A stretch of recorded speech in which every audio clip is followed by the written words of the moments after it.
What's up guys, welcome back to another video. Today I'm going to talk to you about carb cycling, does it work, how it affected me, and some tips on how to make sure it actually works for you. So what is carb cycling exactly? Carb cycling is altering the amount of carbs that you intake each day to prevent plateauing during weight loss and to maintain your metabolism. So essentially it's mixing up how many carbs you eat each day to help you burn more fat. So on low carb days when you're not eating that many carbs, your body's gonna look for a different energy source. So it's gonna turn to fat and start burning fat to use as that energy source. So when you eat less carbs, if you keep your fat and protein the same, you're going to eat less calories.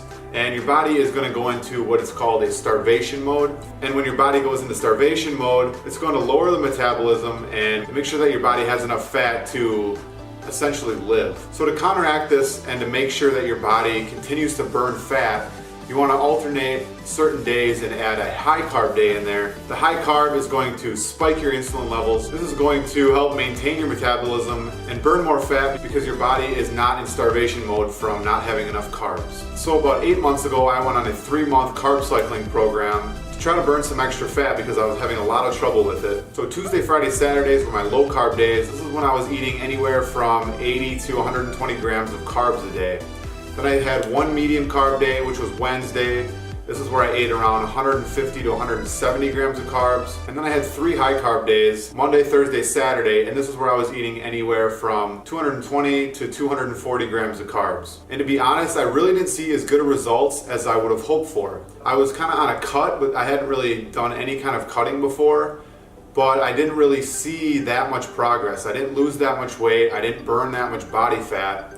I wasn't really making any progress, and looking back on it, I think I can pinpoint maybe why that was. First and foremost, certain lifestyle changes or diet changes aren't going to work for everyone. So for me, I think carb cycling isn't something that I should try to utilize to burn fat. That's just something that doesn't work for my body, but I'm not saying that it's not going to work for other people because it's scientifically proven to have worked for plenty of people. If you just search on the internet, there's tons of people that have had success with carb cycling. Another reason I think I wasn't successful in my carb cycling program was that it was too long of a cycle.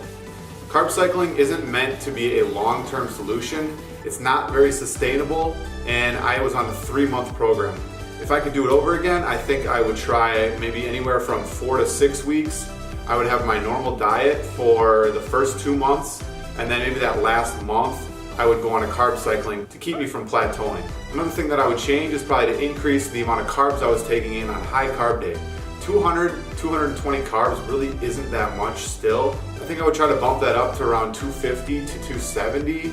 That's a better range, and it's going to really spike those insulin levels. Another thing is on my low carb days, I really wasn't taking in that many calories, and I think my body was in starvation mode for too long.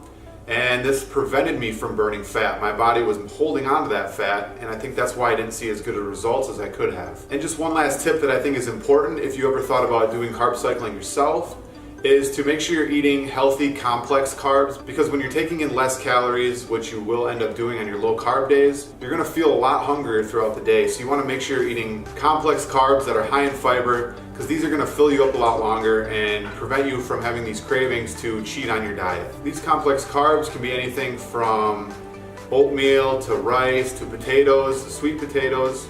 And you also want to mix in some veggies and fruits in there, as those are also high carb, high fiber meals. So that's all I got for you guys today. If you have any more questions on carb cycling, make sure you drop a comment on this video and I'll be happy to answer them for you. Otherwise, make sure you subscribe to my channel, and I'll see you in the next video.